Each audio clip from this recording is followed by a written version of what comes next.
Hello guys, welcome to my channel PCS से Chauhan. Guys, मेरा नाम है कीरत चौहान और यहाँ हम कर रहे हैं अपनी जो लूसेंट की सामान्य ज्ञान की बुक है उसी को कंटिन्यू कर रहे हैं, जो कि आपकी वन डे एग्जाम के लिए इंपॉर्टेंट है, आपका पीसीएस एग्जाम के लिए इंपॉर्टेंट है। हिस्ट्री में हम प्राचीन भारत कर रहे हैं, जिसमें हमारा चैप्टर नंबर 22-23 करेंगे, यानी कि वाकाटक राजवंश और पुष्यभूति, या आप कह सकते हैं वर्धन वंश। ठीक है गाइस, वर्धन वंश है।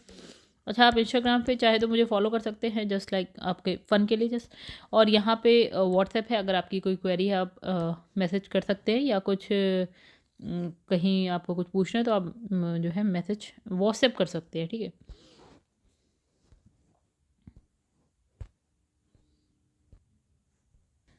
विजय विषय सूची की बात करें तो गए हम इतिहास प्राचीन भारत, और उसमें भी हम कर रहे हैं आपका वाकाटक वंश राजवंश।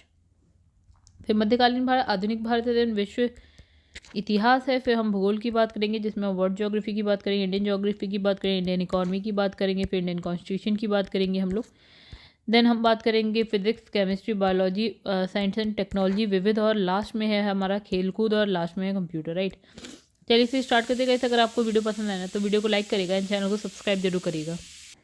तो दोस्तों, जैसे कि हम 22 चैप्टर यानी पार्ट है आपका वाकाटक राजवंश, इसकी बात करें जरा, बहुत बड़ा नहीं है, छोटा सा ही है। जैसे इसमें लिखा है, वाकाटक राजवंश की जो स्थापना है 255 के लगभग जो है आपका विंध्य शक्ति नामक जो है व्यक्ति ने करी थी। तो किसने स्थापना करी है? विंध्य शक्ति ने। ठीक है, इसके जो पूर्वज है सातवाहनों के अधीन विदर्भ के स्थानीय शासक थे। ठीक है, किसके अधीन थे? सातवाहनों के अधीन थे ये, मतलब इसके जो शासक है। राइट, ये पूर्वज हैं जो। अच्छा, यहाँ पे लिखा है विंध्य शक्ति जिसने स्थापना करी है। तो विंध्य शक्ति के बाद जो है उसका बेटा होता है, जिसका नाम है प्रवरसेन फर्स्ट। ठीक है, तो ये उसका उत्तराधिकारी होता है, यानी कि शासक बनता है। अच्छा, वे क्या है, अकेला ऐसा शासक था, मतलब ये प्रवरसेन वन अकेला ऐसा शासक था जिसने जो है सम्राट की उपाधि धारण करी है। ठीक है, तो पुराणों से पता चलता है कि इसने जो है 4 अश्वमेध यज्ञ करवाए। तो ये इंपॉर्टेंट बात हो जाती है गाइस, जहाँ पे ना ये यज्ञों की बात हो जाती है कि अश्वमेध यज्ञ कितने करवाए या करवाए हैं, सब नहीं करवाते थे, या राजस्व यज्ञ किसने करवाए, कितने करवाए, तो ये इंपॉर्टेंट बातें आ जाती है। अच्छा, प्रवरसेन की अगर हम बात करें, यही बंदा जो है आपका प्रवरसेन, विंध्य शक्ति के बाद प्रवरसेन, तो इसी की बात चलिए। तो प्रवरसेन के बाद जो है वाकाटक साम्राज्य के 2 शाखा, मतलब जो साम्राज्य है वो 2 शाखाओं में क्या होता है, विभाजित हो जाता है। ठीक है, प्रधान शाखा होती है और एक हो गई आपकी वासीय शाखा। 2 शाखाओं में बढ़ गया, एक प्रधान शाखा, एक हो गई आपका वासीय वर्षगुल्म शाखा। ठीक है, तो ये दोनों जो है समानांतर रूप से शासन कर रही थी। ठीक है, अब इसमें जो 2 शाखाएं हैं, यानी कि प्रधान और आपका वासीय। तो प्रधान शाखा की बात करें तो इसके प्रमुख राजा हो गए रुद्रसेन प्रथम, प्रभावती गुप्ता का ठीक है, रुद्रसेन प्रथम और प्रभावती गुप्ता का संरक्षण काल, और यहाँ पे प्रवरसेन द्वितीय हो गया, और एक हो गया नरेंद्र सेन हो गए, और पृथ्वी सेन द्वितीय हो गए। ठीक है, तो वैसे ये सब नहीं भी याद होते हैं तो कोई फ़र्क नहीं पड़ा, लेकिन हाँ, ये थोड़ा बहुत नाम आप देख लीजिएगा। ठीक है, तो ये नाम। अच्छा, गुप्त शासक कौन? चंद्रगुप्त द्वितीय ने जो उनकी पुत्री थी, यानी कि प्रभावती गुप्ता का विवाह क्या है, वाकाटक नरेश यानी कि रुद्रसेन द्वितीय से करवाया था, यानी कि बंदा ये रहा। ठीक है, तो तो क्या है, गुप्त शासक यानी कि चंद्रगुप्त द्वितीय की पुत्री प्रभावती गुप्ता ने की शादी किससे हो रही है? प्रवरसेन द्वितीय से हो रही है। ठीक है, अच्छा, तो वाकाटकों का राज्य जो है गुप्त और शक राज्यों के बीच था, मतलब गुप्त राज हो गए, शक राज्य हो गए, बीच में इनका राज्य था। राजाओं पर विजय प्राप्त करने के लिए क्या है, चंद्रगुप्त द्वितीय, ये वाला गुप्त शासक था, चंद्रगुप्त द्वितीय, इस संबंध को जो है स्थापित किया। क्या करा? राज्यों पर विजय प्राप्त करने के लिए। जैसे पहले होता था गाइस, या तो आप लड़ाई करके राज्यों पर विजय प्राप्त कर लीजिए, या फिर शादी करके कर लीजिए, मतलब अपने परिवार की शादी करवा दीजिए, परिवार में किसी की करवा दीजिए, खुद शादी कर लीजिए, ये कर लीजिए। अच्छा, विवाह के कुछ समय बाद क्या होता है, रुद्रसेन द्वितीय यानी कि जो पति होता है उनकी बेटी का, अच्छा मतलब उनका दामाद, ठीक है, उसकी मृत्यु हो जाती है, क्योंकि उसके दोनों पुत्रों यानी कि दिवाकर सेन और दामोदर सेन क्या अव्यक्त अवयस्क थे, मतलब छोटे अवयस्क मतलब छोटे बच्चे थे, मतलब ठीक है, मतलब जो ये बंदा है ना रुद्रसेन द्वितीय, इसके 2 बच्चे, एक दिवाकर सेन, दूसरा हो गया दामोदर सेन, दोनों छोटे बच्चे थे। ठीक, तो प्रभावती गुप्ता यानी कि उनकी जो वाइफ थी, यानी कि रुद्रसेन द्वितीय की वाइफ थी प्रभावती गुप्ता ने क्या किया, शासन संभाल लिया। तो ये क्या हो गया, वाकाटक गुप्त ये काल जो था वाकाटक गुप्त संबंध का क्या होता है स्वर्ण काल हो जाता है, मतलब गुप्तों का और इनका अच्छा खासा हिसाब किताब चल रहा है। ठीक है, अब लिखा है प्रभावती गुप्ता यानी कि वही चंद्रगुप्त द्वितीय की बेटी, और ये रुद्रसेन की वाइफ, ठीक है। के संरक्षण काल के बाद क्या होता है, उसका जो कनिष्ठ पुत्र होता है, कनिष्ठ पुत्र जो है दामोदर। देखिएगा इस एक होता है ज्येष्ठ पुत्र, एक होता है कनिष्ठ पुत्र। तो ये कनिष्ठ पुत्र की, ज्येष्ठ मतलब बड़ा बेटा। अब तो कनिष्ठ पुत्र की बात हुई तो जो कनिष्ठ पुत्र हो यानी कि दामोदर सेन जो है आपका प्रवरसेन द्वितीय के नाम से गद्दी पर बैठ जाता है, मतलब ये वाला बंदा बैठ जाता है, ये वाला बच्चा बैठता है। तो पृथ्वी सेन भी हमने नाम यहाँ पे पढ़ा है, आइए देखें कहाँ। तो हमने प्रवरसेन और उसकी वाइफ और उसके बच्चों की बात कर ली। अच्छा, ये लास्ट में एक नाम लिखा है पृथ्वी सेन, ठीक है। तो पृथ्वी सेन पे तो पृथ्वी सेन द्वितीय जो है वाकाटकों की प्रधान शाखा का क्या हो जाता है, अंतिम शासक हो जाता है। इसके बाद उसका जो राज्य है क्या है वासीम शाखा के हरिशेन के हाथों में चला जाता है, ठीक है। दूसरी जो शाखा थी यानी कि ये वाली वासीम शाखा, ठीक है।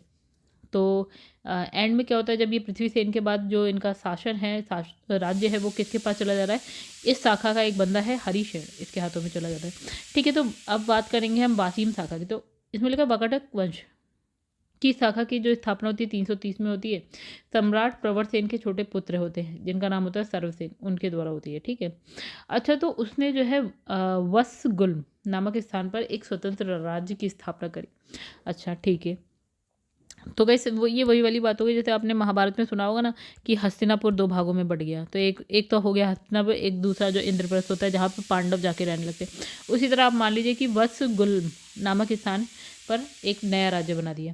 अच्छा, वत्सगुल्म जो है महाराष्ट्र के अकोला जिले में जो है आपका आधुनिक बासीम में स्थित था, ठीक है।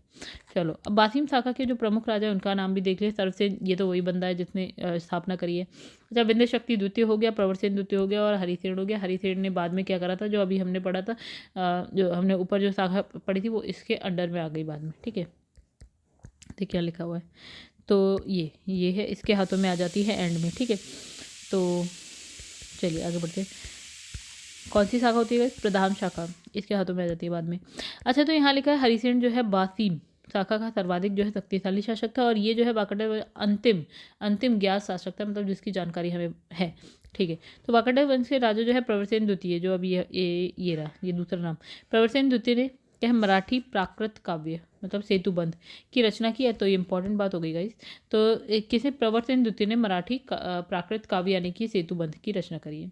अच्छा, सर्वसेन जो पहला बंदा जिसने स्थापना करी है, तो सर्वसेन ने क्या है हरि विजय नामक जो है प्राकृत काव्य ग्रंथ की लिखा है, ठीक है।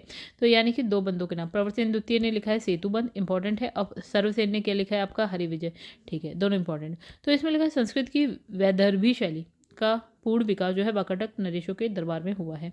किसका विकास हो रहा है, वैदर्भी शैली का विकास यहाँ पे हुआ है, मतलब इनके दरबार में।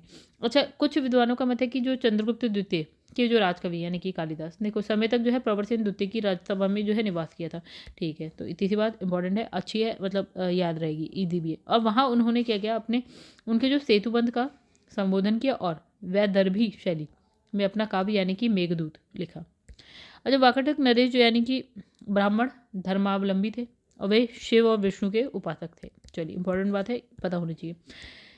तो लिखा है जो पृथ्वीराज द्वितीय थे के सामंत यानी कि व्याघ्रदेव ने नचना के मंदिर का निर्माण किया। अच्छा, अजंता का 16वां और 17वां गुहा विहार और 19वीं गुहा चैत्य का निर्माण जो है वाकाटक शासकों के काल में हुआ है। यानी कि इसने कहा कि भैया जो अजंता की गुफाएं उसमें से जो 16 नंबर की और 17 नंबर की जो गुफा है वो है आपकी विहार, और जो 19 नंबर में है वो है आपके चैत्य का निर्माण इसी काल में होता है वाकाटक वंश राजवंश में, ठीक है।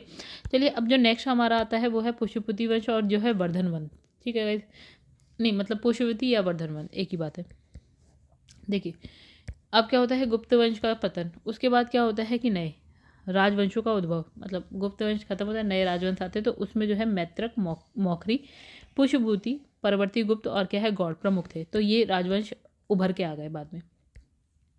तो इन राजवंशों में जो है पुष्यवती वंश के शासकों ने सबसे विशाल साम्राज्य की स्थापना करी, मतलब सबसे इसमें जो बहुत ज़्यादा इंपॉर्टेंट है वो पुष्यभूति है। तो पुष्यभूति वंश के संस्थापक कौन है, यहाँ पे पुष्यभूति नाम से ही समझ लीजिए, ठीक है। तो इनकी जो राजधानी वो थानेश्वर है, आप जानते हैं हरियाणा प्रांत के कुरुक्षेत्र जिले में स्थित वर्तमान थानेश्वर स्थान जो अभी जो है हरियाणा में है, ठीक है। तो वो इनकी कैपिटल थी थानेश्वर। अच्छा, प्रभाकर वर्धन इस वंश की स्वतंत्रता का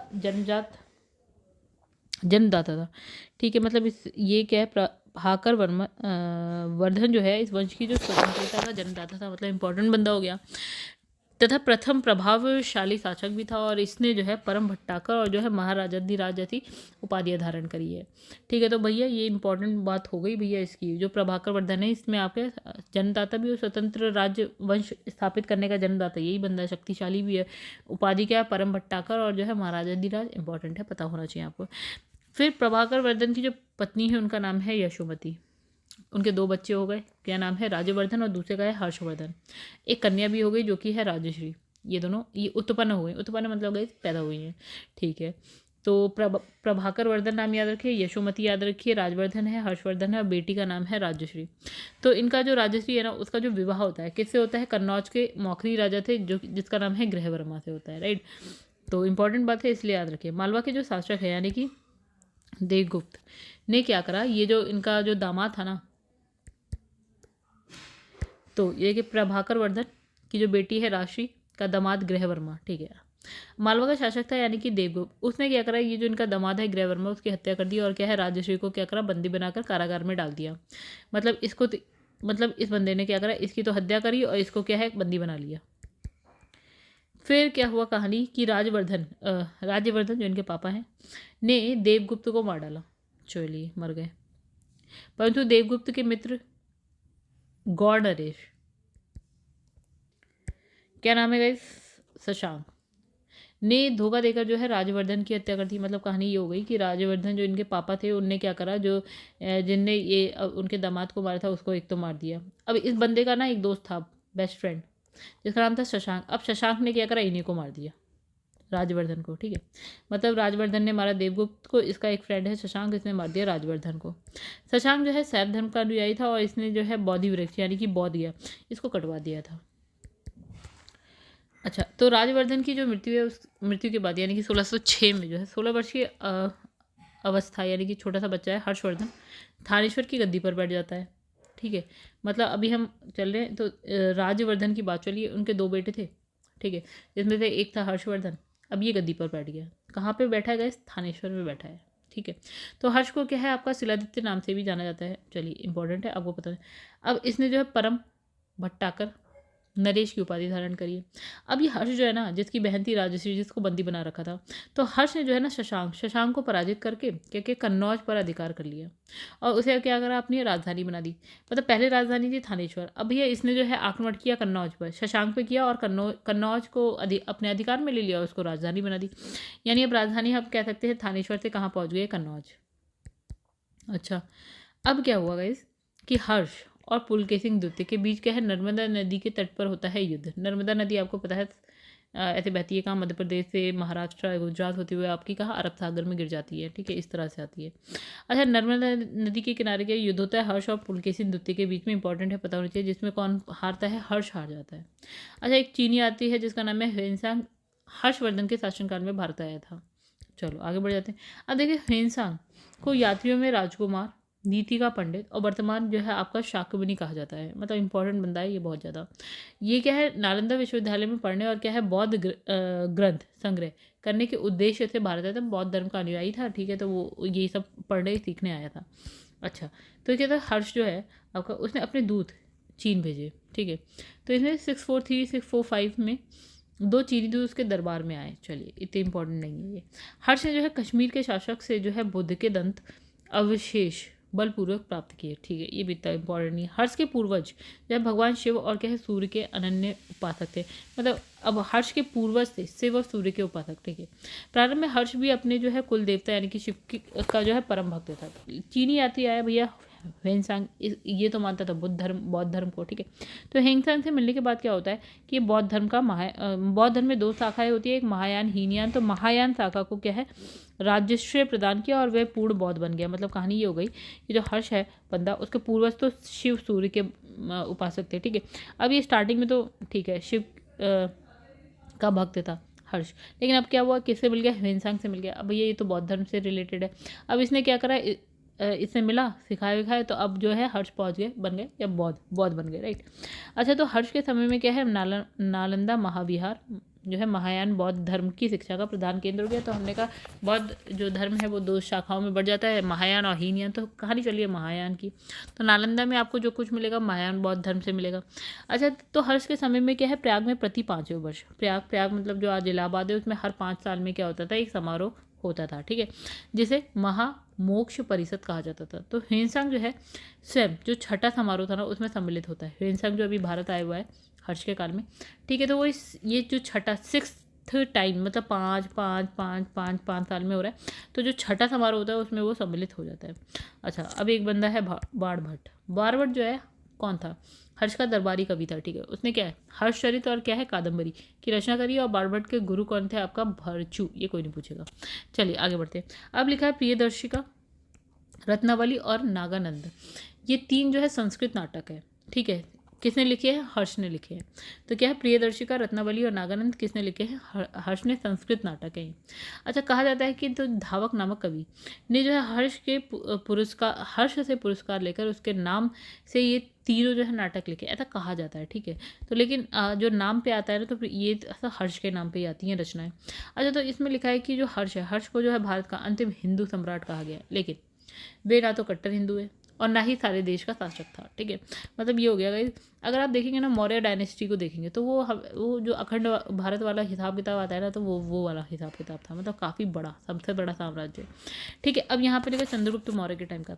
अच्छा, यहाँ पे क्या लिखा है फिर, इसमें लिखा है कि हर्ष को जो भारत का अंतिम हिंदू सम्राट कहा जा रहा है, और कहा जा रहा है ये कट्टर हिंदू है, और ना ही ये कट्टर हिंदू है और ना क्या है सारे देश का शासक है, मतलब पूरे भारत का नहीं है, अखंड भारत का नहीं है, अखंड भारत कह लीजिए आप, ठीक है। तो इसे हर्ष के अधीनस्थ शासक लिखा है महाराज और महासामंत कहे जाते थे। हर्ष के जो मंत्रिपरिषद है उसके मंत्री को सचिव और अमात्य कहा जाता था। अच्छा, प्रशासन की सुविधा के लिए क्या होता है, हर्ष का जो साम्राज्य होता है कई प्रांतों में विभाजित हो जाता है। जैसे आज हम कहते हैं पूरा भारत है, राष्ट्र है, मतलब ठीक है, राष्ट्र के बाद छोटे छोटे राज्य हो गए, ठीक है, राज्य के बाद छोटे छोटे जिला हो गए, जिले के बाद शहर हो गए, गांव हो गए, फिर सबसे एंड में होता है परिवार छोटा सा। अच्छा, प्रांत को जो है इसने क्या बोला यहाँ पे, साम्राज्य को क्या है छोटे छोटे प्रांतों में बांट दिया, ठीक है। अच्छा, जो प्रांत है, प्रांत को जो है भुक्ति कहा जाता था, ठीक है। तो गाइस आपको पता होना चाहिए ना कि प्रांत को क्या बोला जा रहा है, भुक्ति, ठीक है। अच्छा, प्रत्येक भुक्ति का एक शासक होता था, क्या राज, स्थानीय, उपरिक और राष्ट्रीय कहलाता था, ठीक है। तो अच्छा, भुक्ति जो है, भुक्ति का विभाजन जिलों में हो गया, मतलब जैसे हमने कहा ना राष्ट्र है, राष्ट्र के बाद स्टेट है, स्टेट्स के बाद आपके क्या है डिस्ट्रिक्ट यानी कि जिले, तो वैसे ही है। तो पूरा साम्राज्य, साम्राज्य के बाद भुक्ति, भुक्ति के बाद जिले, तो जिले की संज्ञा भी जो है विषय जिसका प्रधान, मतलब आप जिला भी कह सकते हैं या आप इसे विषय भी कह सकते हैं, एक ही बात है, ठीक है। प्रधान कौन है, इसका विषयपति हो गया। तो विषय के अंतर्गत कई पाठक यानी कि आधुनिक तहसील होती थी, जैसे जिले होते हैं, जिले के अंदर बहुत सारे शहर होते हैं, वैसे इसमें ये, ठीक है। साम्राज्य भुक्ति के बाद जिले यानी कि विषय के बाद हो गए तहसील, ठीक है। अच्छा, तो जो गांव अब एंड में आ गए गांव पे, तो शासन की सबसे छोटी इकाई होती थी। अच्छा, इसका जो प्रधान होता था वो होता है ग्रामाक्ष पटलिक कहा जाता था, ठीक है। अब इसमें लिखा है पुलिस कर्मियों को चाट भाट कहा जाता था, ठीक है। दंडपाशक और क्या है दांडिक पुलिस विभाग के अधिकारी होते थे, ठीक है। कौन कौन होते थे पुलिस विभाग के अधिकारी, दंडपाशक और क्या है दांडिक। अच्छा, जो घोड़ों की सेना होती थी यानी कि अश्व सेना, उसके अधिकारियों को बृहदेश्वर, पैदल सेना के अधिकारियों को बलाधिकृत, महाबलाधिकृत कहा जाता था, ठीक है। हर्षचरित में सिंचाई के साधन के रूप में क्या है आपका तुलायंत्र यानी कि जल पंप का उल्लेख मिलता है। और हर्ष के समय जो है मथुरा सूती वस्त्रों के निर्माण के लिए प्रसिद्ध था। और गाइस नोट लिखा है जिसमें लिखा है हर्षचरित में जो है प्रांतीय शासक के लिए लोकपाल शब्द का यूज़ किया जाता था, प्रांतीय शासक के लिए लोकपाल। हर्षचरित के अनुसार जो है हर्ष की मंत्री परिषद है। अगर हम बात करें भंडी यानी कि ये होता था प्रधान सचिव, और सिंहनाद ये था आपका प्रधान सेनापति। यह है कुंतल जो है था अश्व सेना का प्रधान था, और स्कंदगुप्त कौन था आपका गज सेना का प्रधान प्रमुख था, ठीक है। ये हर्ष के जो मंत्री परिषद है उसके मंत्री ये थे, ठीक है। नाम लिखा हुआ है कि ये किस क्या थे। तो गाइस देखिए कहानी यहाँ पे ख़त्म हो जाती है। तो दोस्तों चलिए इस वीडियो को एंड करेंगे। अगर आपको वीडियो पसंद आए तो लाइक कर दीजिएगा एंड चैनल को सब्सक्राइब जरूर करिएगा। चलिए आगे बढ़ते हैं।